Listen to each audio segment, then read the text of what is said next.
Police 18वीं तरमीम के बाद सूबे के मातहत हो गई तो पुलिस सियासी हो गई। तालीम 18वीं तरमीम के बाद सूबे की मातहत हो गई। तालीमी इदारों का हाल आपने देख लिया, और नहीं देखा तो इंशाल्लाह आप किसी भी चले जाए स्कूल आपको नजर आ जाएगा। अस्पताल माशाल्लाह यहाँ वो हैं जहाँ पे ये बिलावल हाउस में रहने वाले शायद अपने घर में रखे हुए जो पालतू उनके जानवर हैं या कुत्ते हैं उनका इलाज भी वहां से ना करवाएं, वहां इंसानों को उन्होंने फेंक दिया। इंफ्रास्ट्रक्चर का हाल सारी दुनिया देख रही है। प्रोविंशियल फाइनेंस कमीशन हुआ ही नहीं है 2008 से। अरबों रुपए, अरबों खरबों रुपए का गबन है, और चले हैं मौसूफ क्या करने, लॉन्ग मार्च करने। क्या करने चले? मैं लॉन्ग मार्च करूंगा कराची से वो कहां तक, इस्लामाबाद तक। आइए आपको हम इंशाल्लाह वहां चाय पिलाएंगे।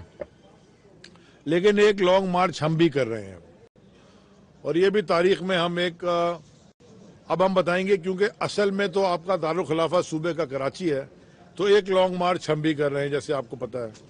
वो इंशाल्लाह 26 तारीख से शुरू होगा, और वो घोटकी से शुरू होगा, और सिंध के तकरीबन सारे जिलों को से गुजरता हुआ कराची में 6 मार्च को खत्म होगा। और उस लॉन्ग मार्च में हमने ये बताना है पूरे पाकिस्तान को, क्योंकि लोगों को बहुत सारी चीजों का पता नहीं है।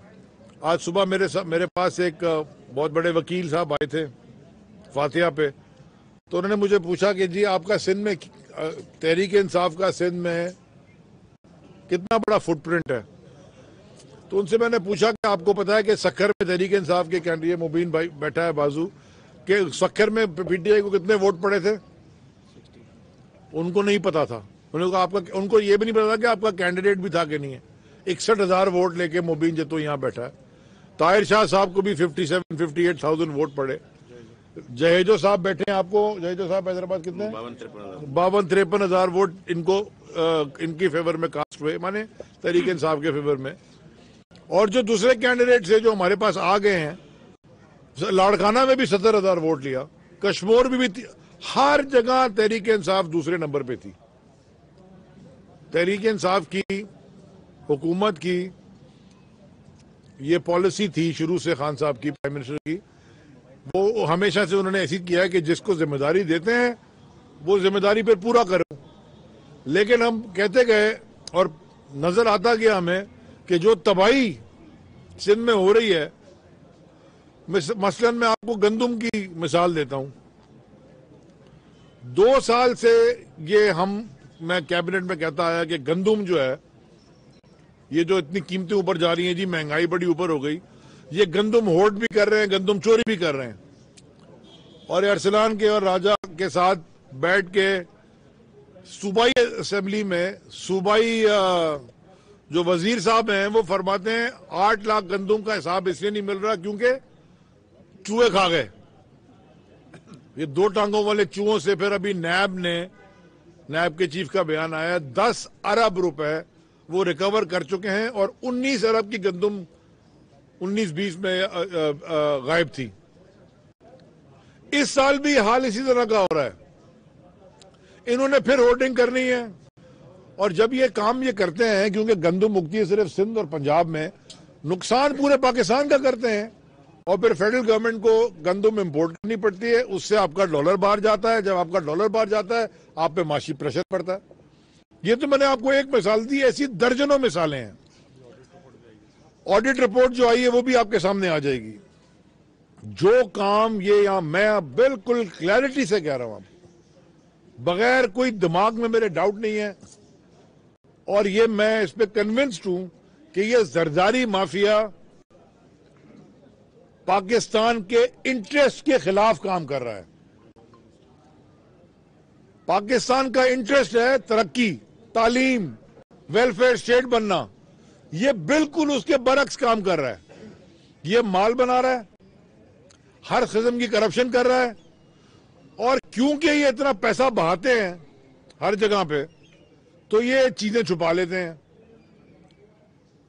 पूरी की पूरी जो इनकी हुकूमत है सूबा सिंध के अंदर, वो पुलिस की दहशतगर्दी और डीसी के दबाव पे चलती है। अवाम का मैंडेट है कोई नहीं, जमीनों पे कब्जे का। अभी नवाबशाह में क्या हुआ? आज से पहले कोई अली हसन जरदारी का नाम क्यों नहीं ले रहा था?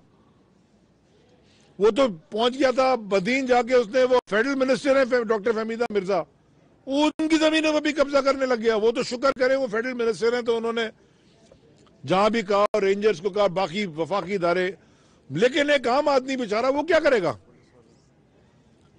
पुलिस वालों का ये हाल है कि वो प्राइवेट आर्मी बनी हुई है पूरी की पूरी पुलिस। माजरत के साथ आईजी साहब, आपका ये हाल है कि आप लॉ इन्फोर्स करने के बजाय आप जरदारी माफिया की बिलावल हाउस से डिक्टेशन ले रहे हैं। एसएचओ आपका नवाबशाह में शहीद हो गया, आप उसका नाम नहीं डालने को, आप में इतनी भी जर्फ नहीं है आपके अंदर। ताकत तो बड़ी दूर की बात है, कोई जमीर और जर्फ होता है, वो भी आप में नहीं है कि आप अपने साथी पुलिस वाले के कातिल का नाम एफआईआर में डाल दें। आप बिलावल हाउस से इंस्ट्रक्शन ले रहे हैं। ये निजाम, जैसे मौला अली का कॉल है कि कुफर का निजाम तो चल सकता है लेकिन जुल्म का निजाम नहीं चल सकता। तो ये जुल्म का निशान मैं कहता आया हूं, जो अल्ताफ हुसैन कराची के साथ करता था, आसिफ जरदारी ने पूरे सिंध के साथ किया। वो पुलिस को इस्तेमाल कर, उसने अपनी प्राइवेट आर्मी बनाई हुई थी दहशतगर्दों की, इन्होंने पुलिस वालों को अपने साथ मिलाया हुआ है। और इनके जो लुच्चे लफंगे हैं अली हसन जरदारी जैसे, ये इनको इस्तेमाल करके ये दहशतगर्दी करवाते हैं आम लोगों के ऊपर। इसके ऊपर तो टेररिज्म की एफआईआर कटनी चाहिए थी, जो 5 शहीद किए गए नवाबशाह में, तो वो एफआईआर काट रहे हैं जी, उनके ऊपर भी काट रहे हैं, उनके ऊपर भी काट रहे हैं। जो वो कह रहे हैं कि जिन्होंने मारा है उनका नाम ही नहीं लिख रहे। सारे दुनिया में वो वीडियोस चली। आप समझते हैं कि पाकिस्तान तरक्की कर सकता है? आप समझते हैं कि सिंध तरक्की कर सकता है? ये भूल है। सिंध के अंदर बड़ी ताकत है, क्योंकि सिंध में एक शहर है जिसका नाम है कराची, और कराची में 2 पोर्ट्स हैं, और आपके मुल्क की, हमारे मुल्क की सारी तिजारत उन पोर्ट्स में से होती है, थ्रू होती है। 90% तो पोर्ट्स में से जाती है। इंफ्रास्ट्रक्चर ये बना नहीं सकते, रोडें इनसे संभलती नहीं। अब क्या हो रहा है? फेडरल गवर्नमेंट क्या कर रही है? नाले बना रही है फेडरल गवर्नमेंट, कचरा उठा रही है फेडरल गवर्नमेंट, इंक्रोचमेंट साफ कर रही है फेडरल गवर्नमेंट, K4 बना रही है फेडरल गवर्नमेंट, KCR चला रही है, वो Karachi circular railway federal government, Hyderabad में यूनिवर्सिटी बनाना चाहती है फेडरल गवर्नमेंट।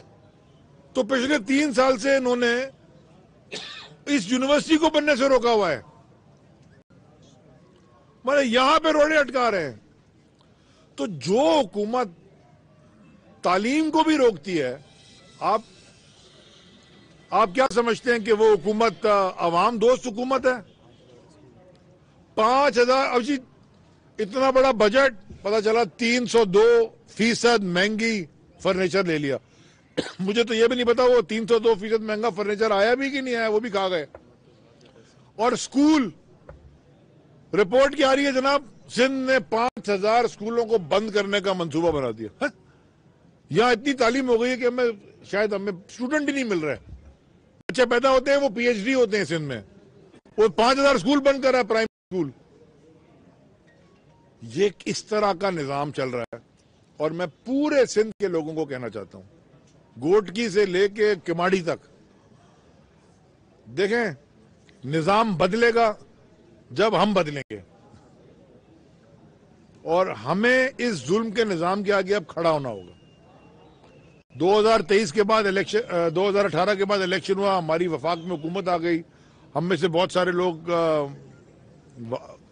मैं तो समझता हूँ औकात नहीं थी मेरी, अपनी जाती बात कर रहा हूँ, लेकिन MNA बनने की भी नहीं है, वो अल्लाह ताला ने बनाया, माँ बाप की दुआ थी, वजीर भी बन गए। खान साहब ने एक वजारत भी दे दी, उस वजारत के भी काम थे, अपने हल्के के भी काम थे। लेकिन अब अगर इस तरह चलता रहे तो ना, ये तो नुकसान इतना होगा कि वजारत क्या चलेगी, मुल्क ही नहीं चल रहा। इस जुल्म के निजाम के खिलाफ मैं अब पूरे सिंध में निकल रहा हूं, मेरे साथ सारे लोग निकल रहे हैं। मैं शाह महमूद कुरैशी साहब का खास शुक्रगुजार हूं, उन्होंने हमसे वादा किया है कि वो गोटकी से लेके कराची तक हमारे साथ पूरे मार्च में हमारे साथ होंगे। बाकी वफाकी जो लीडरशिप है, जिसमें असद उमर साहब भी होंगे या जो सेक्रेटरी जनरल हैं और भी बड़े, उन सबको मेरी दावत है। वो सब वक्तन बवक्तन किसी ना किसी पॉइंट में आपके मार्च में, हमारे मार्च में शामिल होंगे। हम ये बताना चाहते हैं कराची पहुंच के पूरे पाकिस्तान की अवाम को भी और सिंध की अवाम को भी खास तौर पे कि हम उनको अकेला नहीं छोड़ेंगे। हमारे मुतालबात हैं और तहरीक इंसाफ सिंध में एक बहुत बड़ी, बल्कि सबसे बड़ी मुनज़्ज़म जमात इंशाअल्लाह है, और जिनको समझ में नहीं आ रहा उनको हम बताएंगे। जी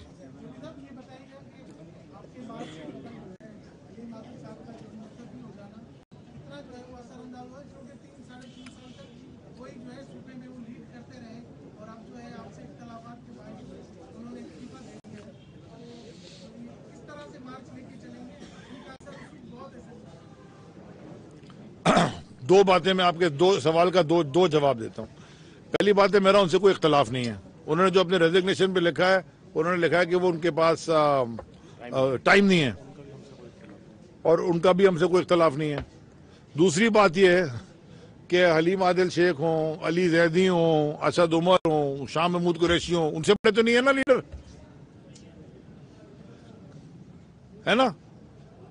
जो कोई भी दुनिया में इंडिस्पेंसिबल नहीं है। मैं सबसे पहले अपने आप को कह रहा हूं, मैं इंडिस्पेंसिबल नहीं हूं। हो सकता है प्रेस कॉन्फ्रेंस खत्म करूं और प्राइम मिनिस्टर साहब फैसला करें कि जी आप वजीर नहीं है, खत्म हो गई बात। उन्होंने एक मैसेज करना है कि यार रिजाइन कर दो, मैं भी उसी वक्त उन्होंने वजीर बनाया ना, उनकी स्वाबदीद है। मैं लड़ना तो नहीं बैठूंगा ना, मैं कभी मेरा मैं तो बड़ा छोटा सा आदमी हूं भैया।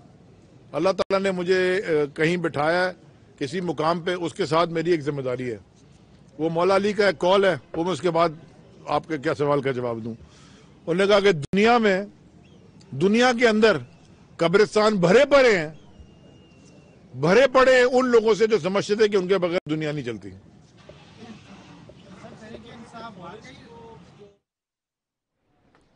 कराची और हैदराबाद जैसे बड़े शहरों का मुल्की माशी तरक्की में अहम किरदार है। सिंध हुकूमत ने पुलिस समेत दीगर इदारों को तबाहाल किया। बिलावल जरदारी इस्लामाबाद आए, चाय पिलाएंगे।